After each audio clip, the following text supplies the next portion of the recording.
Hello and welcome. Welcome to the natural way of life. And today I just wanted to have a bit of a discussion, and the topic obviously I want to discuss, which has been coming through to me pretty strong for a while now to bring up, is mental health and your menstrual cycle. Because if you're new to my channel, or if you're an existing subscriber, I'm really grateful to you all. But yeah, I have a lot of content on my channel around the menstrual cycles, and I do this and I share this basically with the intention to help others, to help you on your healing journey and to help you through life, because life is hard. And sometimes we don't have all the answers. Some of us may prefer a more scientific approach, or some of us may be interested in more of a spiritual or a holistic kind of alternative approach, and maybe you're somewhere in between. But it's finding that balance of what is right for you, what will work for you, and what's going to actually help and benefit you. So yeah, I feel like this is quite a huge topic, because with a lot of the information I have shared already on my channel, it will describe your stuff to help you with your menstrual cycle, so understanding it, where you're having, say, your period, what ovulation means for you, what premenstrual phase means for you, and yeah, combining all of that. So firstly, I just want to start by saying tracking, obviously, periods is going to help you, because it's going to help you just know what's going on in your life, what's happening, and yeah, where things are with that. Sorry, let me just, one moment, let me just check on my settings just while I'm figuring this out.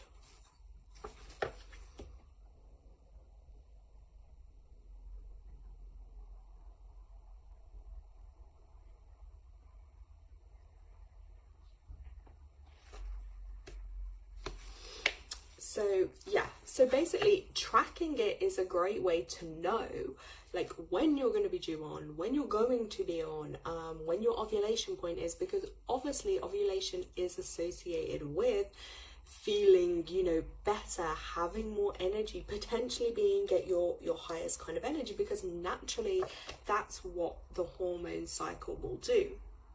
However, I say this because if you are struggling at all with your mental health in any capacity, so when I say that, I just want to be sensitive, because obviously everyone will kind of, be a little bit different with that. So what I mean by that is, some people may struggle with depression, anxiety, things like bipolar, personality disorders, ADHD, autism, all types of things fall under the mental health category. So just to put that out there, guys, and obviously that is kind of like just a scientific term that does describe, things an individual may feel or experience.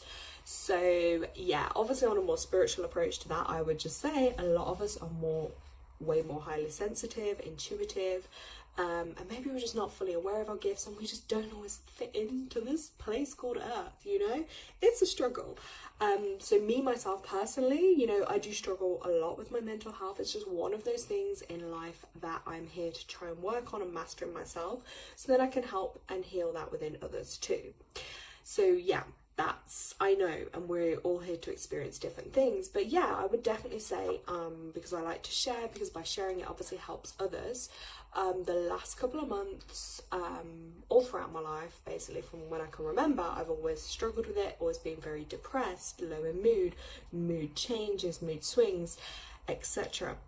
Just being a highly sensitive person, but I've definitely been feeling it the last couple of months. And even though it's been the summer months, I was hoping, maybe my mood will pick up a bit more, maybe I'll feel more energy, but I haven't. And also this does tie into when you're on your healing journey too, because healing is never just a straight path. Healing is never just a one job and done. Like, it is always fluctuating throughout our lives for all of us, and there will be times where maybe we feel better in ourselves and maybe times where we don't. So yeah, I'm touching on this because I feel like it's really relevant at the moment. So obviously me sharing my personal experiences, if this resonates, if you're going through something similar, like let us know in comments if you're live, or if you're watching back on replay, you can comment and let me know like what works for you, what doesn't, because yeah, I feel like it's a topic that's not always so spoke about because there's a lot of stigma behind it. People can feel a lot of embarrassment, a lot of shame, you know, that there is a lot. Yeah, so someone has just wrote in comments, which I'll read out. Honestly, finding your thing is a good way to manage your mental health. Finding something to give you purpose makes everything easier. And that is, again, that's really true. And that will definitely help. Like when you're following your soul, your heart, your passion, your drive, or what you're called to do, 100% that will help. But yeah, so it can really affect it anyway, basically. So it really will affect your own cycle. So as myself as the example, because my mood has been so low, and I know I've been going down to a dark place because ovulation time is approaching, but I don't feel, it still feels pain and numb, and I don't know, depression is a whole thing to describe to people. So, you know, I'm not here to write a book about it literally on here. But yeah, I don't feel that huge shift in energy. I don't feel that, pizzazz for life. It's just very like, I am in a human body. This is not for me. I'm struggling to cope. Yeah, you can feel really low. And that's the point I'm making with the peak in the ovulation, because for women especially, men and male hormones, again, that can be completely different. But for women, the hormones after you've had your period will start to rise. So I've made some notes, just, you know. So estrogen, yes, that will begin to rise through the follicular phase, which obviously can increase your energy and your mood. And then obviously when you get to ovulation, the hormones increase. So that's when you can potentially feel your best physically and emotionally. But as I was saying, if you are suffering with your mental health or with depression, etc., that may not be the case, because the hormones, things going on in the brain, the chemical imbalance potentially, or the feelings, that may not shift for you in that same way. Again, it may be completely altered if the individual maybe is taking medication. That may change things. Or again, if someone is on like hormonal types of birth control, that again is completely going to change you, because it sounds crazy, but as human beings, like, we are so sensitive. We are made up of, like, you know, DNA, hormones, chemical, all these things, and like food, environment, all these things can also affect us so much as well. And also the brain, if people were to scan your brain, everyone's brains are going to look a little bit different. People that may have been through traumas and different things in their life, their brain, or parts of their brain, I have looked into it and researched it, but don't quote me on the scientific parts, can be completely different to someone else's. So it's again a really interesting kind of point. But yeah, those of you that may struggle may not feel that shift or that rise in energy at that particular point.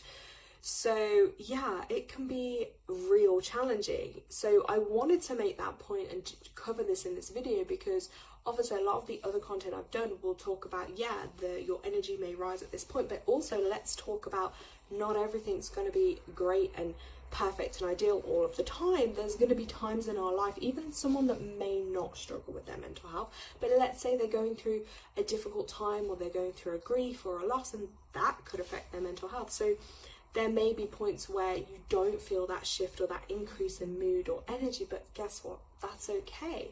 And just acknowledging that and realizing that for what it is helpful. And that's why I spoke about tracking and managing your period, because then you will see potentially where, if you're feeling a bit better in yourself, that might be that time to plan or organize to do things nearer your ovulation or around ovulation, because you are going to have a bit more energy. Whereas let's talk about it on the flip side. If someone potentially has maybe like ADHD, where they have an increase in energy or a higher energy, or they're going through like maybe they have bipolar and they're on the higher energy side of that, maybe science refers to that as manic, but I don't like that word, so don't quote me on that. But yeah, if then they're female and going through ovulation at that point and they're already having that heightened or higher energy, that may then feel really uncontrollable for them, and that can make them supremely highly energetic or feeling amazing or everything exaggerated at that particular time. So that's why cycle tracking is really important, because where you might think you're just losing it and going a bit crazy at a particular point, you know, do you know what I mean? Actually, no, you are just, your hormones and things are changing. So that's why it's really important. I feel it's a whole topic, because so many people, like we say, struggle differently with mental health, that it's actually really important to look at the different types. So for instance, some people, it may be a lower mood, a higher mood fluctuations or changes that happen really fast anyway. Myself, in a day, I could go from feeling really low to up and down and up and down, or sometimes it's just completely like at that real low base level. So, but just like nature and everything changes around us. We change. There is no, you know, some people maybe it is more steady for them. But again, I think an important thing as well, I know it is not to compare ourselves. So really not to compare ourselves with others, because it's not going to be helpful, and then it can make us feel worse about ourselves, because then we're feeling that we should be feeling a certain way, and actually that might not be helpful to us at all. Hold on. Off that. Sorry, the joys of doing live.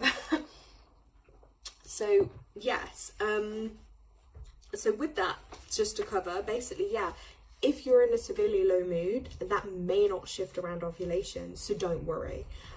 For others, it may be their best time in the month. So I've done whole videos on the ovulation section and how to manage your life around it, your work schedule around it, your social life around it, because it really helps. But hormones, they do affect everything. And guys, like, hormones are intense. Like, even, let's take out the mental health for a moment, or the highly sensitive side, but all of us go through that cycle every month where our hormones naturally go up and down, up and down. So we cannot expect to work at the same rate, to socialize at the same rate, to feel at that same rate all through the month, because we're not like that. It is a natural fluctuation. So it's about honoring that and leaning into that, as opposed to going against that. Now, as I said, certain like mental health conditions may have a more heightened effect on your moods and energy, and that can feel way more dramatic at ovulation. So if you are someone that is struggling with that, or is on like that higher energy side, for instance, of bipolar, for instance, that might be really interesting for you to tune into your cycle to realize, because then you'll start to preempt these things, and having that knowledge could really, really help you manage your life, your lifestyle, the self-care you might need at that time, or even asking for extra support at that time as well would be really, really important, because you're going to have that knowledge that, actually, I might feel an increase in my mood and energy at this point, and if that goes to a point where maybe I'm struggling to manage that, I know around these couple of days or this point in the week, I'm going to need more support. So it's great to have that knowledge. Also looking at things like gut health as well, that can really impact, because it's like the gut and the brain connection. It's really important to look at that gut health. Like, so for instance, again, myself, I have so much knowledge on it. I'm so health conscious. However, when I'm in a really low place, it's like a lot of that goes out the window, and I'll just eat whatever, and often go for the things I know aren't as good for me, or sweeter things, because it's a way of comforting. And it is almost like a bit of an addiction, because people might be like, well, just stop, or don't do that. Well, if it was that easy, you would do that, but it might not be that easy for people to do. So that impulse of just doing something because it's comfort in that moment, or it's a way of escaping or dissociating from what they're feeling. So for some people, yeah, it might be just to go for food and grab that. So then you can see where this turns into a vicious cycle, because let's say, I'm going to use an example. Earlier, I had a croissant. Hey, shh. I had a croissant, and obviously in that is sugar, carbohydrates, gluten, things I try not to have. but I had it. So then obviously that's going to have an effect on my gut and the gut health. So you can see then how, if the mood is already at the lowest, one of the lowest points, how that cycle can then be quite vicious. So sometimes if you can have that strength, maybe doing a bit of a detox, looking at some herbal healing, herbal teas, natural foods, fruits, vegetables, kefir, what's my other one that I always go to, yogurt. Oh, that's the yogurt one, kefir, and then kombucha and things like that are really good fermented things as well for your gut and health, because obviously a healthier gut is going to equal a healthier brain. So the two do go hand in hand. I will also say this: if you're someone that eats loads of processed stuff, please read the packets, because in a lot of these, like, especially I think this affects like younger kids and younger people a lot more, but if we read in a lot of packets all these like chemicals or numbers or things that you just think, what the hell even are they, or even the ingredients in drinks. Now it might just to you look like, oh, it's a bit of writing on a paper, but that is like a whole chemical compound. That is something that is going to affect your DNA, your health. So if you're already feeling a certain way, if you then eat certain foods, that could send you even more completely unbalanced, you know, emotionally, physically, mentally. Like, food does play a huge role in it as well. Yes. And also journaling can be a really helpful tool. I've done that, but when I'm in a low place, I also can struggle to do that, because it's a way of releasing what you're feeling, but it's also a way of tracking and managing it. So, you know, that can be really, really important for us to do. So yes, and yeah, intensified symptoms as well. Things are going to change through the month. Look at where you are in your cycle versus mentally what you're feeling too. And also just to touch on your spiritual journey. So if you are on your spiritual journey, healing journey, that will affect your cycle, it will affect your mood, it will affect your emotions, because sometimes things come up for healing that can be really painful and really traumatic, and for us then to tune into that. And you know, I can speak from being on my healing journey for several years, and sometimes things from 10-15 years ago, they can come back up for healing. We think we've healed or dealt with things, we think we've moved on from things, but actually they may come up again. We may get re-triggered, or maybe it's coming up for the surface to us really to tune into that, some of that deep pain. And again, while we're dealing with all this, because this is all internal, like inside here, people can't see what is going on in the mind. They can't feel what we're feeling. It's really hard to express it. So for me, often to express how I'm feeling to others or the outer world, I don't ever feel like words will ever do justice to what I truly feel. Maybe I haven't learned the capacity to express that yet, but and often sometimes it can feel so overwhelming that then to channel out in words how you're feeling is completely like, I feel like you can't do it. But yeah, on a spiritual journey as well, because you're going to be experiencing things that, like, let's say science doesn't back, or you know, you're seeing the world through a whole different lens, you know. Sorry guys. Interruption there. Quiet! Don't want to shout too loud on live. But maybe again that's an example of feeling unable to express, and hey, my puppy just expressed that for me, some huge vocal like, ooh, you know, shh, quiet. Yeah, just expressed for me that, whoa, that there can be a whole lot we're feeling, but we don't know how to express. And yes, the spiritual journey is full of ups and downs, and it's like the old has been cleared out and you see everything through a new way. And often I think a lot of, like, for instance, one of my problems is I have a vision of how things should be, how the world should work, and then when you see all the pain, the injustice, the sadness, just like the way the world is so corrupt and, you know, designed to just keep us low vibe and bring us down, it's really hard to just break through that. But as someone did mention in the comments earlier, that actually, shh, quiet, that actually when you find your purpose and you can really like live in that and be true to your purpose and find and do something that you love, that will change your life a lot. And that kind of ties into one of the words I always say to people is hope. Hold on, pain ends. Because while we may be going through this, maybe it's years for some of you, like me it's years, but within those years there may be little times, glimmers of hope, moments of light that get you through, awakenings that you'll go through, you know, many spiritual awakenings that we can go through that lift us out of that, and then we see the world differently. But you know, mental health, that is a whole topic, and everyone has their kind of like views, their opinions, but guess what, it's unique to everyone. So someone else's experience, you may be diagnosed with the same thing, you may suffer in the same kind of way, but guess what, you're unique, you're individual. So that person cannot maybe empathize or compare with you. Just don't do it, okay? Unless you're going to offer like love, compassion, support or kindness, just remember everyone's journey is unique. That person isn't you. They don't have your DNA. They don't have your ancestry. They're not born in the same place. They don't live in the same place. Like, they haven't been through all the same life experiences you have. And guess what? They're just not your soul print, so they're not going to per se feel things or experience things in the same way you do. That's why it can be helpful to relate with others, but it can also then, you know, be a struggle, because we can compare ourselves with, oh yeah, but like, let's say this person also has bipolar or depression and anxiety. They've also been through similar things to me, but they're managing and I'm not. Do you see what I mean? Because we're all here to master and learn different things on our journeys. So that's where that spiritual journey does kind of tie into that, and learning about yourself and discovering yourself.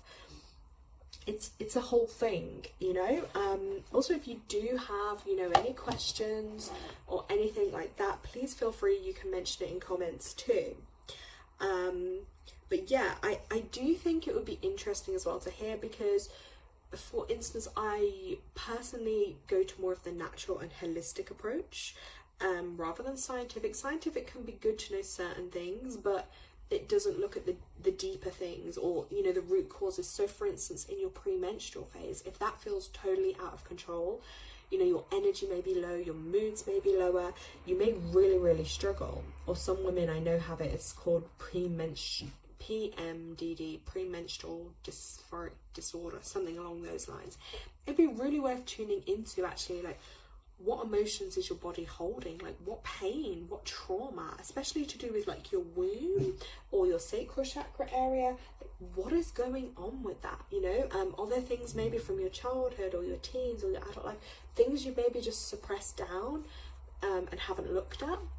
Also, it's worth looking into what's going on in your life currently or over the last couple of months. Like, are you generally in a good phase in your life? Are you unhappy in your life? Are you in, you know, in a difficult relationship or a difficult situation at work or with family? Because those things, again, are going to influence mood and hormones. Also, who you're surrounding yourself with. Can you really honour yourself as a woman and all that you're feeling? Can you give yourself time to rest? Do you feel supported? Are you loving being a woman or not? Because those things, those beliefs, they will affect your menstrual cycle too. So there is so much to this. And also then people that maybe have chosen or has helped or worked for them medication, maybe that has helped with their anxiety or their depression or their mood disorders, etc. I'm going to say it like that. I don't mean offense by any of that, but yeah, maybe that has helped them. But then how does that then affect their monthly menstrual cycle? Because how does that affect ovulation? How does that affect your premenstrual phase? Are you just, you know, feeling one kind of feeling throughout the month, or do you still feel those fluctuations? Do they just feel more manageable for you? Or, you know, do you not really feel anything? Because I know some people, it numbs them out almost, but it's not addressing per se that root cause of why those feelings are there. So I just think that's a really interesting thing to look into, and how that may play into it. But I know for myself, I want to stay on that more natural path, although there are times where I think maybe I should consider something else. But then I feel like this is part of my soul's journey and lesson, is to work through like this depression and mental health issues, and see how that pans out for me. But it can be so difficult. So yeah, and imagine if you're already feeling at your lowest, or a super low state that you're really struggling to get out of, and this is your ovulation point. You should be feeling a bit more, but those hormones just aren't getting there. So then imagine then when you go into the premenstrual phase, where those hormones dip anyway, that is where people then can really, the suicidalness can kick in. Those feelings might be there a lot for people anyway. I know especially people that have things like BPD, really severe depression too, that can just be a whole ass thing all the time. But yeah, when you reach that premenstrual phase and your period phase, like that can feel like a whole literal death cycle. But you know, the period is connected to death and rebirth, because technically we are shedding a whole layer to then be reborn again. It's our time to let go of everything from that current cycle, then let go of that. Do you know what I mean? So it's, you know, a really interesting time. So yeah, it's definitely something to feel into with that for yourself. But I just hope, if you are struggling in any of these ways, like myself, I hope that you will find some type of help. And even maybe just by this video and raising that little bit of awareness of the different phases in our cycle and natural hormone changes that we go through as women anyway. And yeah, maybe if you have family or friends or loved ones in your life, even explaining this to them may be helpful. And remember, the people you keep around you should be highly supportive and highly compassionate of you. And like, let's say if you're in a relationship and your partner isn't supportive or isn't compassionate to your needs or to your mental health, then those are people that you shouldn't have around you. Because sometimes it's really conflicting, because they say, you know, for people's mental health, oh, you should reach out, you should have support. But often what I find in life, this may be different for others, is others aren't actually capable of supporting or being compassionate, or helping others. Most people aren't. Most people are highly selfish, and it's always all about them. And they lack that ability to have compassion or help or understanding for others, you know. Or a lot of people's things can just be like, oh, we'll take medication then. But that doesn't work for everyone. And even then, people that may take that, it comes with so many side effects anyway, and you're putting your body through a lot more pain and trauma, going through again pain, trauma, all these side effects, and it may not even help. It may just make you worse, and then you've gone through all of that trauma too. But it is really about, yeah, support system. And often for a lot of us, maybe there isn't the right support system there, or those people. So what can we do for self-care? So that was a huge point I did actually make notes of within the self-care. So firstly, like if you're a woman like myself and you haven't got that support network around you, I think one of the most important things for self-care is actually getting to know your cycle. Okay, so track it. Yeah, whether it's just like in a diary, or whether you use an online app to track your cycle, because then you're going to know roughly, I say roughly because these things are always a bit give and take, you're roughly going to know when your period's due, how long your period lasts, how many days the full cycle is. You know, are you 28 days? Are you 30 days? Are you nearer 40 days? Get to know it. Get to know where your ovulation point is roughly, because that again, you will see hormones may start to go up there. Okay, if you've got things to do that month, self-care, you know, okay, potentially you're going to have a little bit more energy, or maybe way more. Okay, that may be your time to organize and do things is around your ovulation. Or even if you have to do something sociable but you're not a sociable person, do it or try and organize it then. That's a big thing for self-care. Another thing I do is that even if it's every morning, I haven't for a while, but I did the other day, have a herbal tea every morning, you know, a natural way just to cleanse your body, or even some hot water with lemon, red raspberry leaf, amazing for the womb, the menstrual cycle. Start your day, just little things like that, even if it's just eating some more fruit that day, Even if you then don't have the motivation to cook or eat anything good and you ate junk for the rest of the day, but hey, you took in a bit of fruit or vegetables like that your body needs as well, so you have given it some good. So it's these small little steps to self-care. Get yourself a pen, get yourself some paper, start these feelings, as I said, that come up, and I'm gonna post it's a bit dramatic, guys, but that's me. It's not really, because that's how we can feel. I just saw it the other day come up when I was scrolling, and it's like a picture, and it's like, you know, and people ask you how you are, and it's just like, it's crazy. Yeah, no one really asks me how I am, I think, because they know it's never going to be, I'm on top of the world. That's just not going to be for me. So yeah, but I saw it and I was like, this is so relatable. So sometimes, you know, journaling, like, so when you are in a really down state or a heightened state or emotional, whatever you're feeling, write it down. And then even just from writing, you might get to the root of, actually, where's this coming from? And sometimes it might be a case of you just need to clear your energy, because maybe it's not even yours you're carrying. Maybe you've been around some family members or friends and they're really toxic, and then you've took on all of their stuff and suddenly you're not feeling great. So you need to just cleanse your energy down, take a shower, get your singing bowl out like me, get some sage, whatever it takes to cleanse that energy and remove people's energy off you. And just even an affirmation that, like, energy that's not mine and doesn't belong for my highest good must be removed. Be in your own energy then and see if your mood lifts a little bit. Also, yeah, being in water can really help. So even just running your shower, standing in the shower, even if you don't have the strength to wash your body, but just standing in the water or laying in a bath, because water is super healing and it can help. But yeah, even if you can just write down a couple of words or emotions that you maybe feel in that moment, that will help. And that's also an energetic way of releasing it. Also, if you want to cry. I cry at the moment multiple times a day. So yeah, it's just finding a way to, like, let that flow, because when you cry, that's actually releasing emotion, okay, releasing energy. When it's held in and you don't express, so whether it's crying or shouting or screaming, you know, as long as we're not harming anyone, it could be exercise, you release that through. It could be journaling. But if you don't express those things, it stores and it'll hold in your body, and that's when physical pain or disease will form.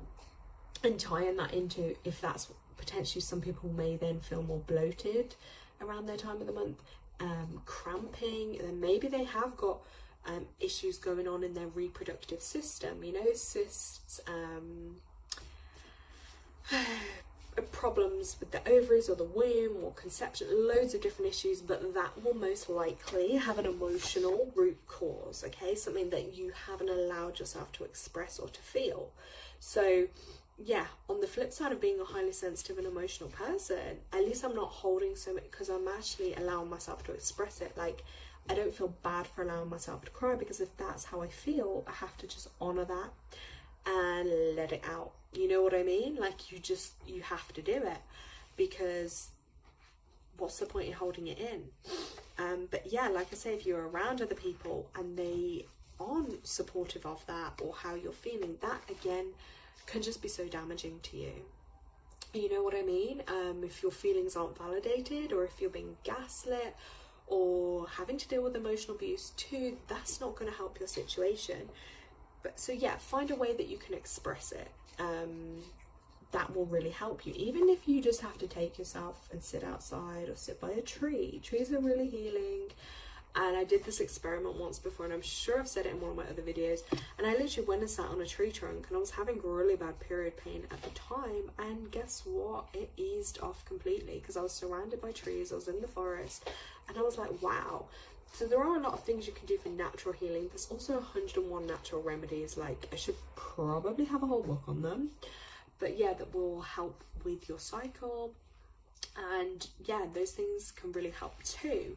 But I would just say as well, like, if you're trying to get to sleep, or you want to rest, or just be able to switch off, if you're already super sensitive, just be mindful of things that are then going to keep stimulating you. So even reading might stimulate, it might focus energy, music, light, technological light, even like essential oils and stuff, they can be great in healing. But if you're trying to just relax and switch off, smelling those things too, for some of them, if it's not the right ones, that could then again send your sensory system into a bit of an overdrive.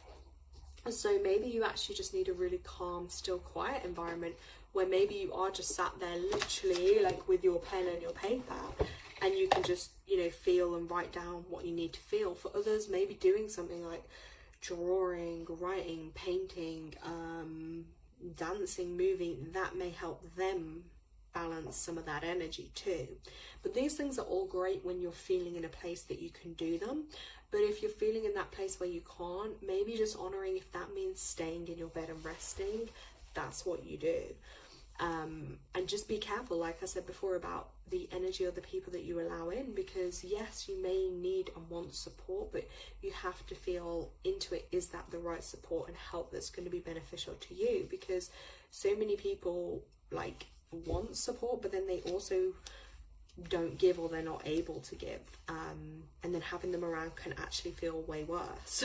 So, but that's one thing with myself, is like, even if I'm not feeling 100, I feel like I'm always compassionate and kind to others. And even like, I just thought, hey, I'm going to come on and start doing more videos because I have way more topics to talk about and discuss, and by sharing, hopefully it helps others. And again, like someone said earlier, that is kind of tying into your purpose. When you're doing your purpose, that will help anyway, help you feeling better in yourself. So there's going to be more of me, guys. But yeah, this is just a touch on. I feel like it could be a whole other video too and topic. So I hope it's been helpful to you in some way today. Like, I hope it's going to help give you that little bit of confidence in your cycle, your moods and your hormone levels, and understanding them a bit more, and just having that bit of knowledge with it, so you can start to manage your life and realize, okay, I know I'm getting worse, or I'm feeling a lot worse if, like, let's say for me example, it's ovulation, and it's,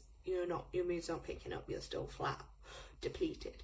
So you'll get to know yourself better. So hopefully, guys, it's gonna help you and you can manage your life in a better way. But sending you all lots of love, and have a great time. And if this has been helpful, please like, comment and subscribe so more people can benefit from the content that I have. Have an amazing evening, guys. Lots of love.